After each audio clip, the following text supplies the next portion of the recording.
ఎర్రజెండా పిలుస్తుంది బిడ్డ. Khammam collector office ముందు కూర్చొని మన ప్రజల సమస్యల పరిష్కారం కోసం కదలాలి బిడ్డ. సమయం అవుతుంది రాజుగా. ఓ రాజన్న రారు రాజన్న రారు రాజన్న రాత్రి రహిపోతుంది.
ఏంటి జనమేంటి ఎర్ర జెండాలేంటి అసలు ఏంటనా?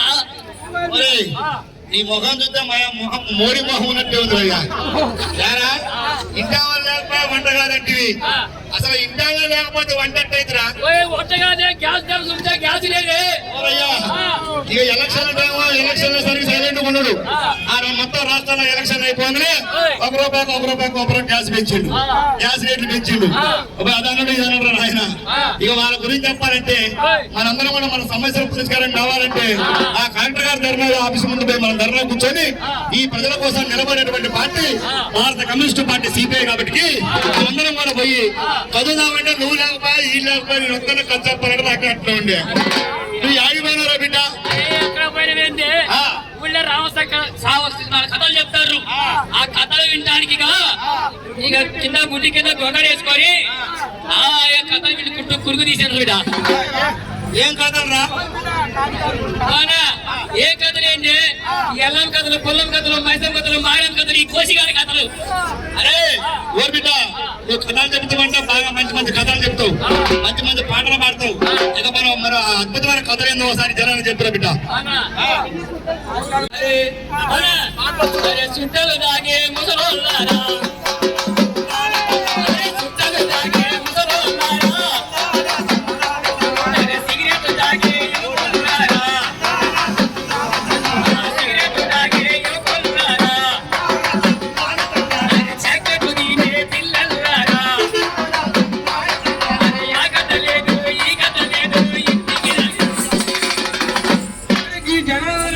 అన్యాయం గురైతురు, దోపిడీ గురైతురని ఎర్రజెండా మీద వారికి ఇంటికొస్తే ఏ కథలే నిలుపుకోమంటేంద్రా?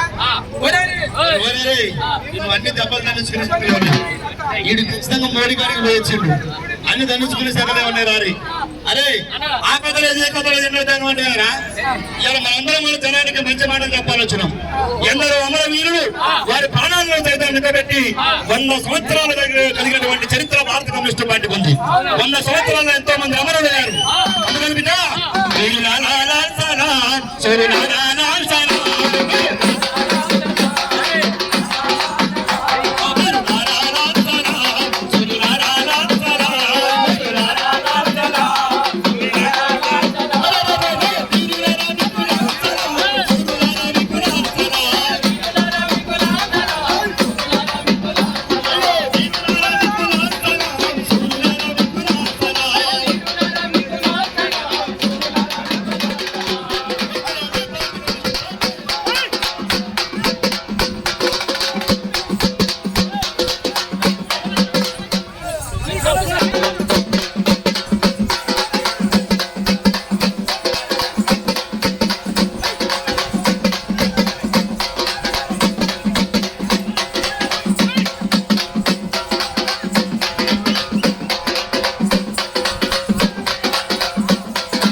అందరూ కూర్చోండి, ముందుకు రండి. గేట్ దగ్గర నుంచి వెనక్కి రండి.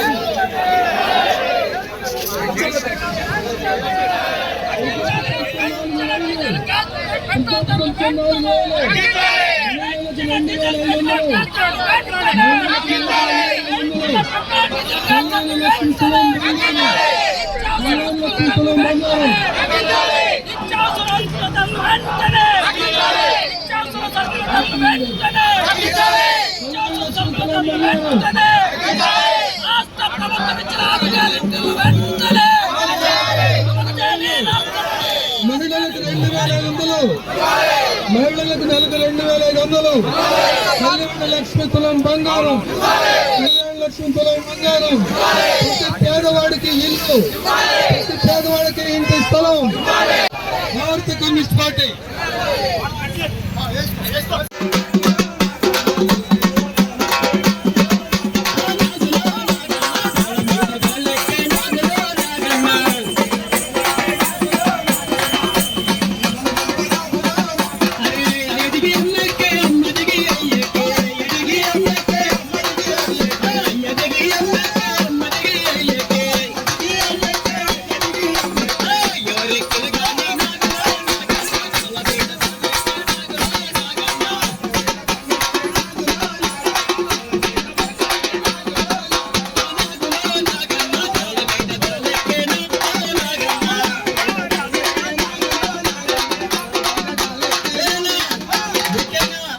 ఈనాడు మోడీ పాలనలో గ్యాస్ డీజిల్ గాని, అదే పెట్రోల్ ధరలు గాని, మరి అదే కూరగాయల ధరలు గాని పెరుగుతున్నటువంటి క్రమంలో పండగ తీరమనాడు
తరతరాలుగా సాగే ఈ దోపిడి పాలనపై, తరతరాలుగా సాగే ఈ దోపిడి పాలనపై సమాజమే కట్టంగా ఆకుపైన అమరులార, సమాజమే కట్టంగా ఆకుపైన అమరులార, పేదలు అందించిన వీరులార, ఆశయాలకు అసుబుల రక్షించిన అమర వీరులార.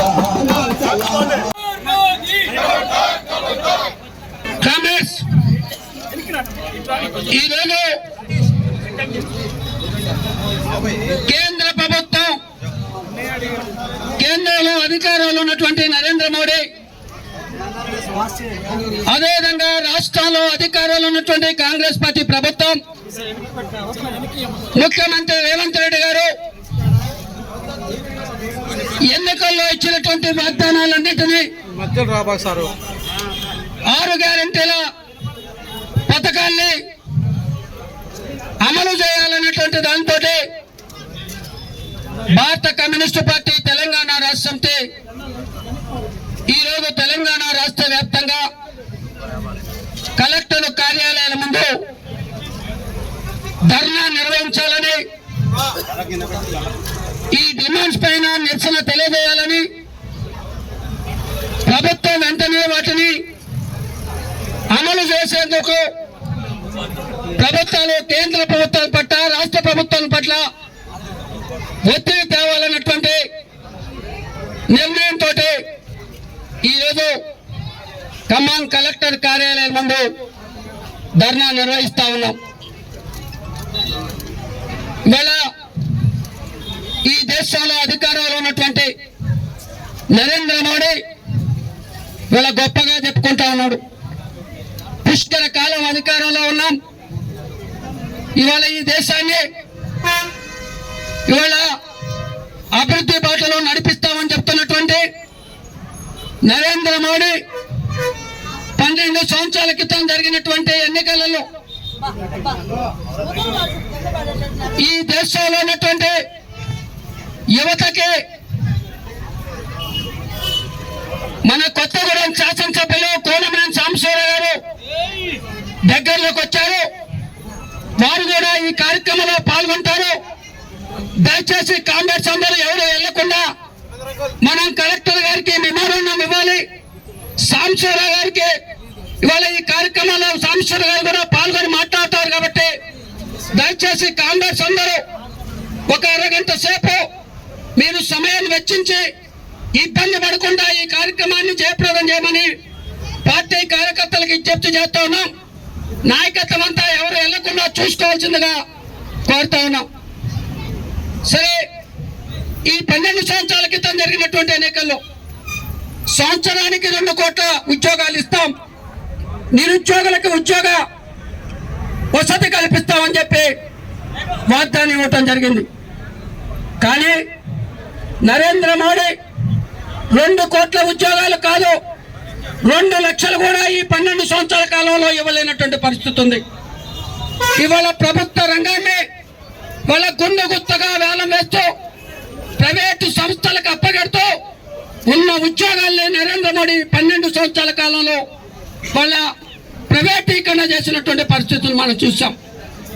అదే సందర్భంలో నరేంద్ర మోడీ రైతుల్ని రాజులుగా చేస్తాం, వ్యవసాయాన్ని అభివృద్ధి చేస్తామని చెప్పినటువంటి నరేంద్ర మోడీ ఇవాళ వ్యవసాయ రంగాన్ని మొత్తం సంక్షేమంలో నెట్టినటువంటి పరిస్థితి చూస్తాం.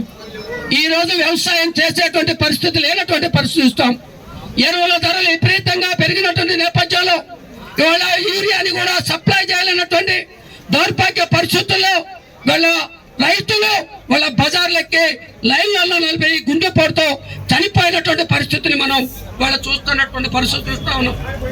ఆ పరిస్థితుల్లో ఇవాళ నరేంద్ర మోడీ ఇవాళ అధికారంలోకి వచ్చిన తర్వాత ఇవాళ పెట్రోల్, డీజిల్, గ్యాస్ ధరలని విపరీతంగా పెంచినటువంటి పరిస్థితిని 12 ఏళ్ళు చూసాం. కేవలం 20 రోజుల కాలంలోనే నరేంద్ర మోడీ వాళ్ళ పెట్రోల్, డీజిల్ ధరల్ని 8 రూపాయలు పెంచినటువంటి పరిస్థితి చూస్తాం. తద్వారా ఇవాళ ఉత్పత్తి సంస్థలన్నీ పెట్రోల్, డీజిల్ సాకుగా చూపెట్టి నిత్యావసర వర్గ సరుకులు, ఉప్పు, పప్పు, బట్టలు ప్రజలు అందుకుంటున్నటువంటి నిత్యావసర సరుకులన్నింటినీ కూడా ఇవాళ నరేంద్ర మోడీ తీసుకున్నటువంటి నిర్ణయం వల్ల నరేంద్ర మోడీ రాజకీయ లబ్ధి కోసం 5 రాష్ట్రాల్లో ఎన్నికలు జరిగినంత సేపు ప్రజల పైన ఏమాత్రం భారం పడనీయం, అది ప్రభుత్వమే భర్తీ చేస్తుంది, ప్రభుత్వమే భరిస్తుందని చెప్పినటువంటి నరేంద్ర మోడీ ఎన్నికలు కాగానే 15-20 రోజుల కాలంలో 8 రూపాయలు పంచినటువంటి పరిస్థితిని మనం చూసాం. అందుకని దానివల్ల నిత్యావసర సరుకులు పెరిగి ఇవాళ సామాన్యుడు జీవించలేనటువంటి పరిస్థితి ఇవాళ ఈ దేశంలో కనపడుతుంది. బడుగు బలహీన వర్గాల యొక్క సంపద అంతా కూడా అంబానీ, అదానీలకు దుబ్బబెట్టేటువంటి కార్యక్రమాన్ని వీరు చేస్తూ ఉన్నారు. ఈ నరేంద్ర మోడీ అధికారంలోకి వచ్చిన తర్వాత ఈ దేశంలో పేదరికం యొక్క అంతరాలు పెరిగాయి. దాదాపు 80 కోట్ల మంది ప్రజలు దారిద్ర్య రేఖకు దిగువకి నెట్టివేయబడ్డారు. ఈరోజు అట్లాగనే ఈ దేశంలో ఉన్నటువంటి ప్రజల్లో మత కలహాలు పెరిగాయి, కుల తగువులు పెరిగాయి, అనేకమైనటువంటి కేసులు పెరిగాయి. ఆడవాళ్ళ మీద అత్యాచారాలు జరుగుతూ ఉన్నాయి, దళితుల మీద మరి దాడులు జరుగుతూ ఉన్నాయి.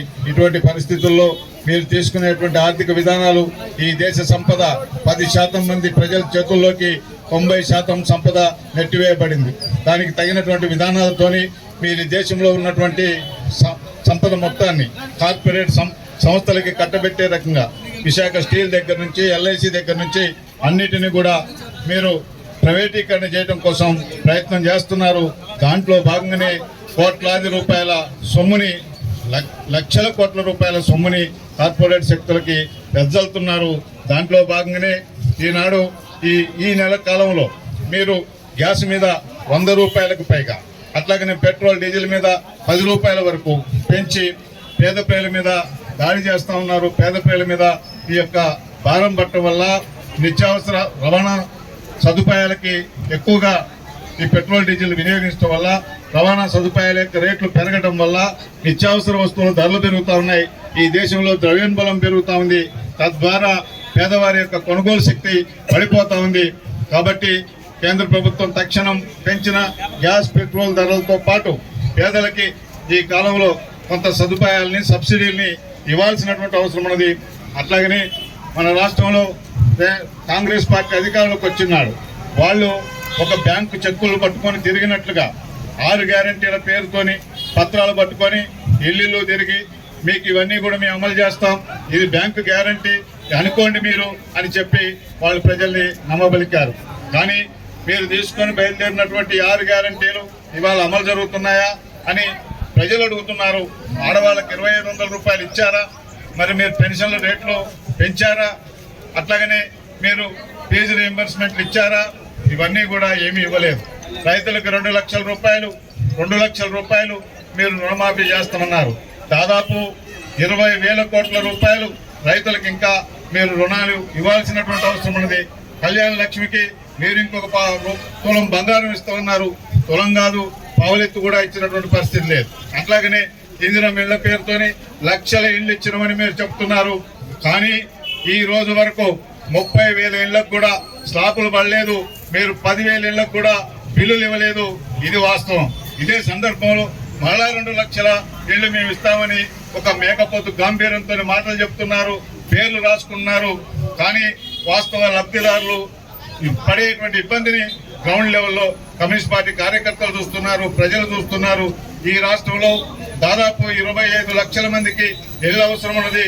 అట్లాగనే గతంలో ఎన్నడూ లేనటువంటి విధంగా మొక్కజొన్న రైతులు తమ పండించినటువంటి పంటని మార్కెట్లోకి తీసుకొస్తే వాటిని తక్కువ రేటుకు పోయేటువంటి పరిస్థితిలో ఉంటే మీరు లారీలు సప్లై చేయలేకపోయారు, వాటిని కొనుగోలు చేయలేకపోయారు, కొన్న వాటిని ట్రాన్స్పోర్ట్ చేయలేకపోయారు. వాటన్నిటికి కూడా మీరు రూపాయి కూడా ఇలాంటి వరకు ఇప్పుడే స్టార్ట్ అయిన డబ్బులు అంటే 3-4 నెలల కాలంలో మీరు డబ్బులు ఇచ్చినటువంటి పరిస్థితి లేదు. వడ్లు కూడా కొన్నటువంటి పరిస్థితి లేదు. గతంలో ఎన్నడూ లేనటువంటి పరిస్థితుల్లో రైతులు ఇబ్బంది పడుతున్నారు. అట్లాగనే వాళ్ళకి యూరియా కానీ ఇతర సదుపాయాలని కల్పించడంలో వైఫల్యం జరిగింది. ఇప్పుడు కొత్త లెక్కల ప్రకారం కేంద్ర ప్రభుత్వం అన్ని రకాల కాంప్లెక్స్ ఎరువుల మీద కూడా రేట్లు పెంచారు. కాబట్టి ఈ దేశంలో రైతు దగ్గర నుంచి రైతు కూలీ వరకు ఇవాళ ఉపాధి హామీ పథకాన్ని రద్దు చేశారు. రేపు జూలై 1వ తారీఖు నుంచి దాని పేరు మార్చారు. దాని నిధుల యొక్క పంపకంలో తేడా వస్తుంది. దాన్ని కూడా ఎత్తేసేటువంటి కార్యక్రమం ఈ దేశంలో జరుగుతూ ఉంది. కాబట్టి మీరు పేదల వ్యతిరేకులుగా, రైతుల వ్యతిరేకులుగా, విద్యార్థుల వ్యతిరేకులుగా, మహిళల వ్యతిరేకులుగా, సర్వ ప్రజల యొక్క వ్యతిరేకులుగా మారినటువంటి మీకు అధికారంలో కొనసాగేటువంటి అవకాశం లేదు. అటువంటి పరిస్థితులు మీరే తెచ్చుకున్నారు. తక్షణం మార్చుకోవాల్సినటువంటి అవసరం ఉన్నదని తెలియజేస్తూ ఇటువంటి ప్రభుత్వాల పైన ఖచ్చితంగా మన యొక్క యుద్ధం ప్రకటించాల్సిందే. వాళ్ళకి నిరసనగా మనం ప్రొటెస్టులు తెలియజేయాల్సిందే. కమ్యూనిస్టులుగా ప్రజల్లోకి పోవాల్సిందే.